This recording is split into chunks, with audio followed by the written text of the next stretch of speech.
Hello, नमस्कार, स्वागत है आपका क्लिक इंडिया में। मैं हूं डिम्पिका। हमें हमारे बच्चों पर ज़्यादा ध्यान देना चाहिए क्योंकि वो हमारे देश का और हमारा भविष्य होते हैं। इसलिए हमें हमेशा उनको बेहतर संस्कार, बेहतर ज्ञान और एक अच्छी अपॉर्चुनिटी देनी चाहिए ताकि वो कुछ नया सीख सके। आज क्लिक इंडिया के स्पेशल इंटरव्यू में हमारे साथ एक खास मेहमान मौजूद है, मिस तुलिका सिंह। जी हाँ, जिन्होंने अपनी कंपनी अश्वत्था ट्री के तले कुछ ऐसी किताबें लिखी हैं जो बच्चों को बेहतर भविष्य, उनको बेहतर संस्कार, उनको बेहतर ज्ञान देने में बहुत सहायक है। आइए स्वागत करते हैं तुलिका सिंह जी का। मैम, आपका बहुत बहुत स्वागत है। तुलिका जी, आपने किताब लिखी है द ग्रेट गामा। ये कुश्ती पर बेस्ड एक किताब है और कुश्ती को हमेशा से एक पुरुषों का क्षेत्र माना जाता है। एक महिला होने के नाते आपको कुश्ती विषय पर लिखने का क्यों विचार आया? जी, हुआ यूँ कि मेरा जो बेटा है 8 साल का है। अभी तो 12 साल का हो गया, लेकिन जब वो 7-8 साल का होगा तब उसने कहीं ग्रेट गामा के बारे में पढ़ा था। और वो बड़े हर्ष से वो मुझे ये बता रहा था कि गामा पहलवान ने अपने जीवन में एक भी चैंपियनशिप हारा नहीं, वो हर कुश्ती में वो जीतते थे। तो मुझे बड़ा इंटरेस्टिंग लगा, और जब मैं उनकी जीवनी पढ़ने लगी और थोड़ा रिसर्च करने लगी तो जितना मैं पढ़ती गई इंटरेस्ट और भी बढ़ता गया। तो मैंने सोचा कि ये तो बहुत ही अच्छी चीज़ है। और जब भी हम रोज़मर्रा के जब हम छोटे भी थे तो लोग ऐसे मजाक में भी कहते थे अपने आप को गामा पहलवान समझ रहे हो।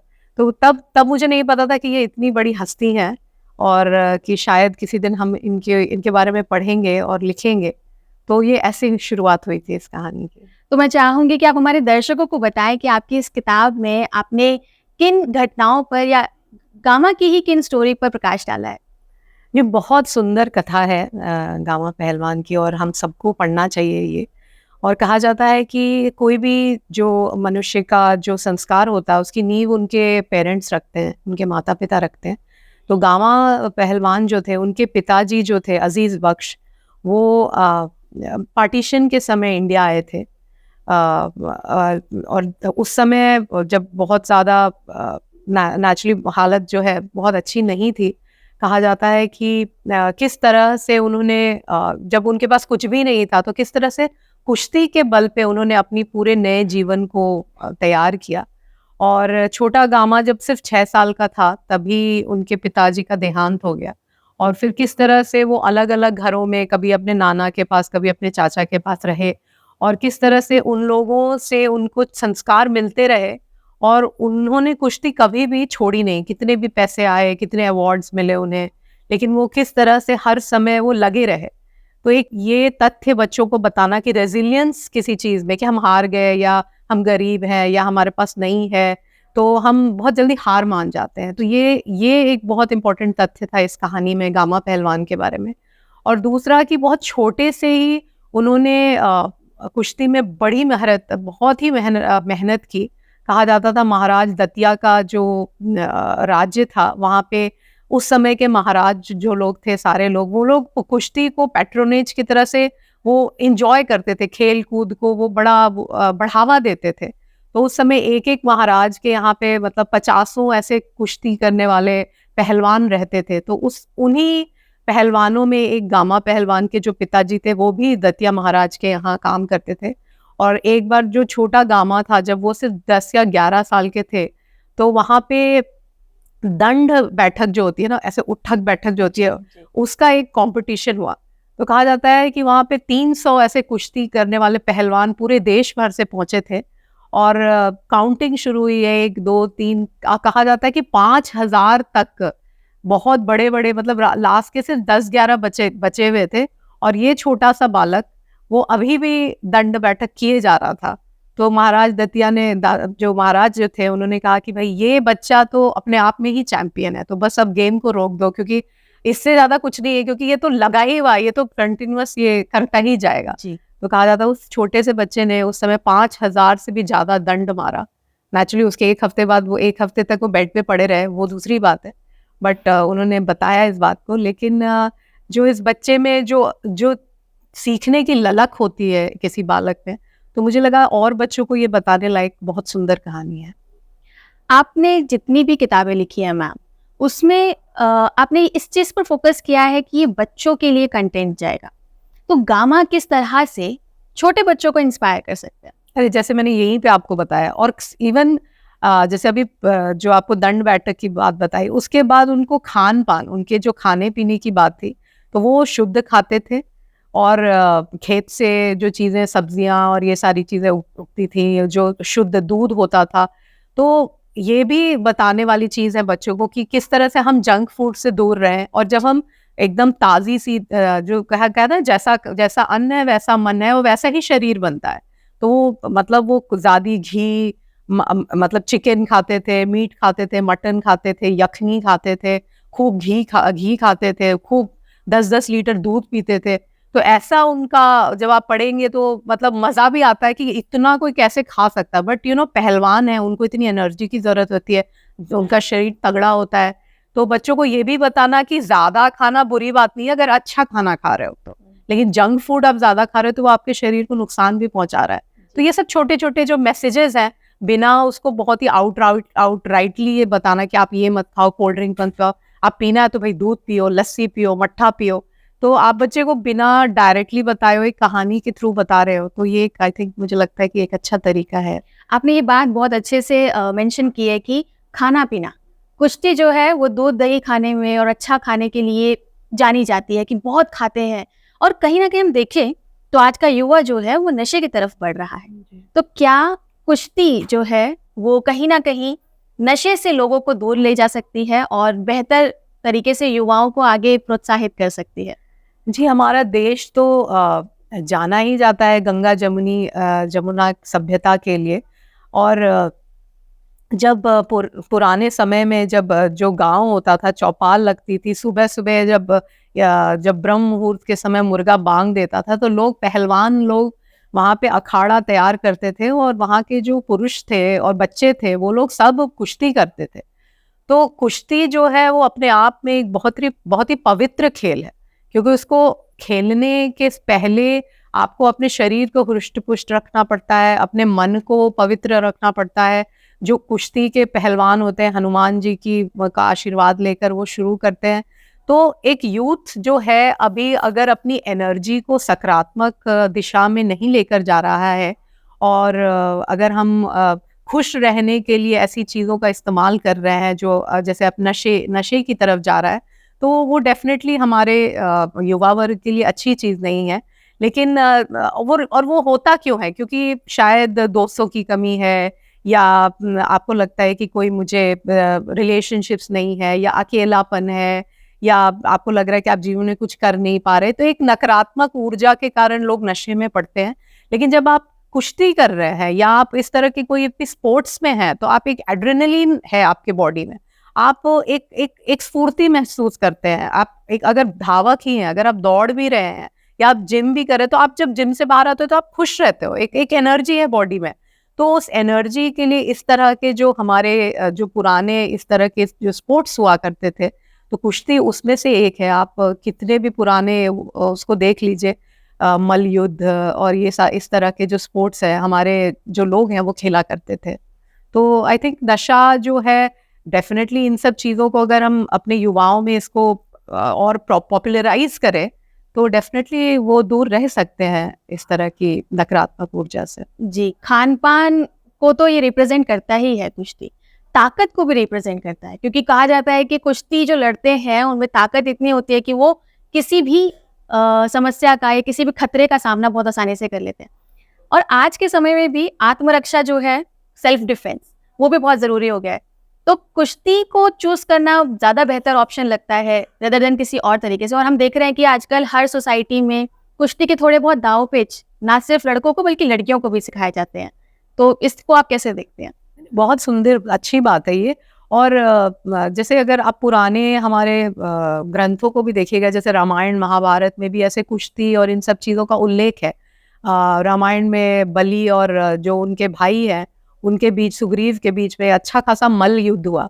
मल्ल युद्ध मेनली मतलब इस तरह का जो कॉम्बैट होता है, ये बिना किसी इंस्ट्रूमेंट को हो रहा है। आप कोई चीज़ उठा के किसी को मार नहीं रहे, आप अपने ही हाथ को, अपने पैर को, अपने पावर को अपने टेक्निक्स को यूज कर रहे हैं। जी। तो ये बहुत ही, क्योंकि आप अगर कहीं रोड पर चल रहे हैं, एक लड़की हो या लड़का, अगर उसको कोई परेशान कर रहा है, तो आपको उस समय आपके पास अगर कुछ नहीं है तो क्या है आपके पास टेक्निक है, आपके पास उस समय आपने अपने शरीर को तैयार किया है, तो आपके पास वो ताकत है कि आप उससे उसका सामना कर सकते हैं। तो एक बड़ी अच्छी चीज़ है।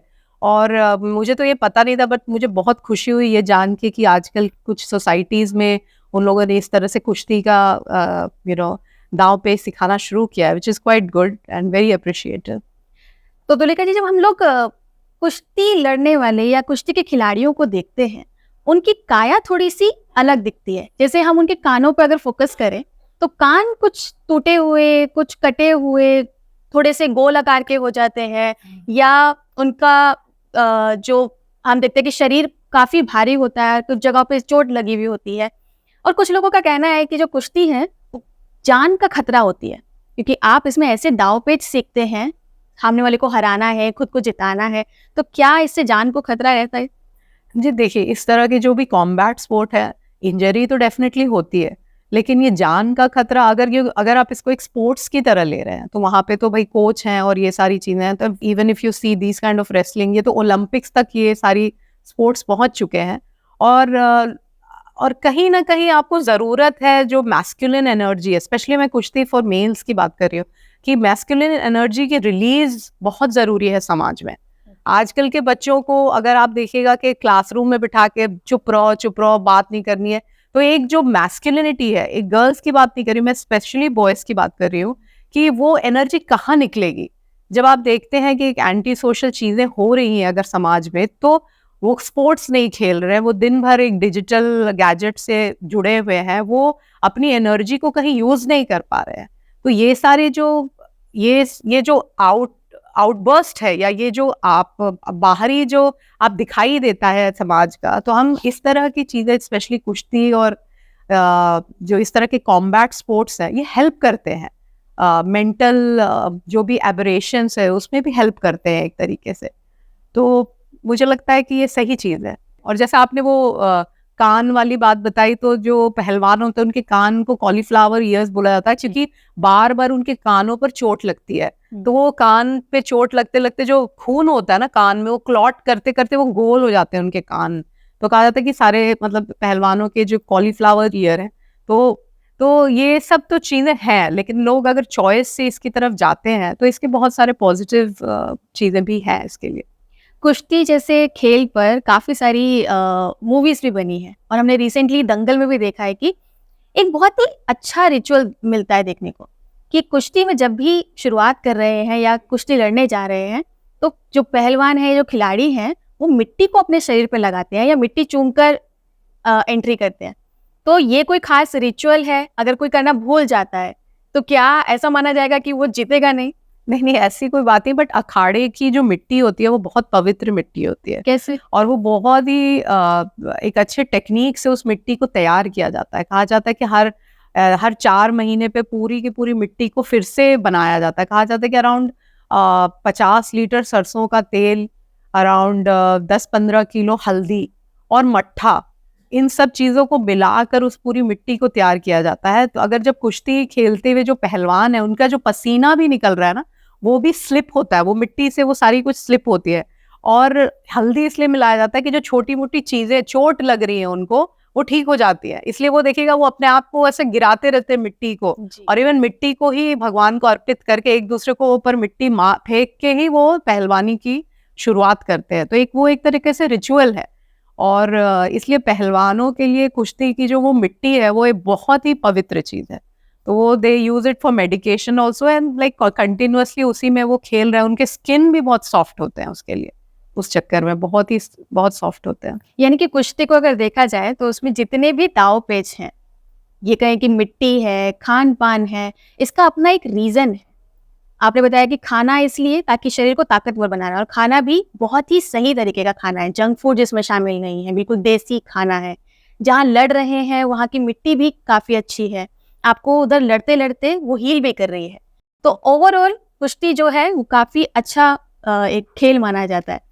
इसमें एक और चीज़ है, आज का जो युवा है वो जिम ज्वाइन करने पर ज़्यादा फोकस कर रहा है, उनको लगता है कि उनकी बॉडी जिम में जाकर बहुत अच्छी और बेहतर हो जाएगी, वो कुश्ती को कहीं ना कहीं निगलेक्ट कर रहा है। जबकि हमने अभी देखा आपकी बातों में ही कि कुश्ती खेलने वाला व्यक्ति अपना एक अलग बॉडी शेप लेकर जाता है।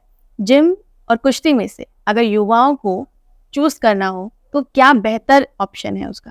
जी, अभी जब ये बुक का हमने लॉन्च किया था तो वो आए थे सतपाल जी, कोच सतपाल जी आए थे और उनकी ही बात मुझे याद आ रही फिर, और वो हमें लेकर भी गए थे।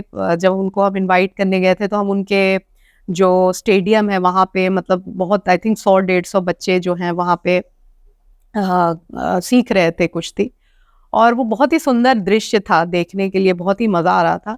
और मैं भी, मेरे मन में भी ये प्रश्न था कि काश ये थोड़ा पास होता तो मैं अपने बच्चों को भी डाल देती उसमें। वो इतना इंस्पायरिंग था। और एक अलग से डिसिप्लिन होती है कुश्ती की। ब्रह्म मुहूर्त में उठाते हैं वो बच्चों को, खाने पीने के लिए वो बिल्कुल गलत चीजें नहीं देते। आप चना खाओगे, सत्तू खाओगे, बेसन खाओगे, घी खाओगे, घी तेल से प्रॉपर तेल वेल जो वाली भुनी ये सब चीजें होती है, तली भुनी चीजें, वो उन चीजों से दूर रखते हैं। और वो एक आपके माइंड पर काम करते हैं। वो माइंड जिस तरह से एक बहुत बड़ा जहाज है ना, जैसे टाइटैनिक है, तो ऊपर में आपको सारे एक्शंस दिख रहे हैं लेकिन उसकी तैयारी नीचे होती है। मतलब वो काम नीचे हो रहा है, कोयला और ये सारे फ्यूल नीचे डाले जा रहे हैं, उसका असर आपको ऊपर दिखाई देता है। एग्जैक्टली कुश्ती जब सिखाया जाता है तो मैंने देखा कि जो वो कोच कर रहे हैं उनको मेंटल ट्रेनिंग हो रहा है। It is more about the mind, it is more about the reflexes कि कब पलटना है, कब यहाँ पकड़ना है, कब छोड़ना है, तो वो कौन सा दाव पेच लगाना है, कैसे, क्योंकि उसमें हैवी और मोटा होना जरूरी नहीं है। आपके पास अगर टेक्निक है तो आप मोटे से मोटे आदमी को पटक सकते हैं। आपको पता है कहाँ से उठाना है, कहाँ से पटकना है। तो वो सारी चीजें, it's more about the mental training, और वो ट्रांसमिट होता है आपके फिजिकल ट्रेनिंग में। जिम आपको वो नहीं सिखाता है। जिम आप एक बस बॉडी बना रहे हो, विच इज गुड। मैं किसी चीज की बुराई नहीं कर रही हूँ। जस्ट आपने प्रश्न पूछा तो मैं एक डिफ्रेंशिएट यहाँ पे कर रही हूँ। और मुझे समय लगता है जिम एक बहुत ही अपने आप में है, मतलब आप खुद में ही बड़े हो रहे हो, मोटे हो रहे हो, पहलवान बन रहे हो, लेकिन पहलवानी जब आप कर रहे हो तो एक आपका एक ग्रुप है, आपके एक संगी हैं, आपके साथी हैं जो आप उनके साथ खा रहे हो, ट्रेन कर रहे हो, उनके साथ एक जीवन आपका जो पूरा का पूरा चल रहा है, तो एक दूसरे को आप इंस्पायर कर रहे हो, तो एक दूसरा ही माहौल रहता है। आई थिंक वो बहुत ही पॉजिटिव है। और आई थिंक जिम भी अच्छा है, दोनों ही अच्छे हैं, बट एज ए कंपैरिजन मुझे लगता है कुश्ती जो है एक युवक और युवा को करना चाहिए। अगर मैं आपकी बात से थोड़ा बहुत भी समझी हूँ वो ये कि कुश्ती हमें देती है मजबूती और जिम हमें एक अच्छा जो शारीरिक ढांचा है, जो शारीरिक सुडौलता है वो देती है। तो मजबूती होना जरूरी है, क्योंकि अगर आपको किसी भी समस्या से लड़ना है, किसी भी खतरे से लड़ना है, तो वो कुश्ती से आपको बेहतर मिलती है। असली ताकत, जी, असली ताकत। माइंड भी आपका ताकत है आप उसमें, और आपके शरीर में भी पूरा का पूरा बल है। और मतलब वो बस देखने वाला नहीं है, वो मतलब उठा के आपको पटक सकता है पूरी तरह से।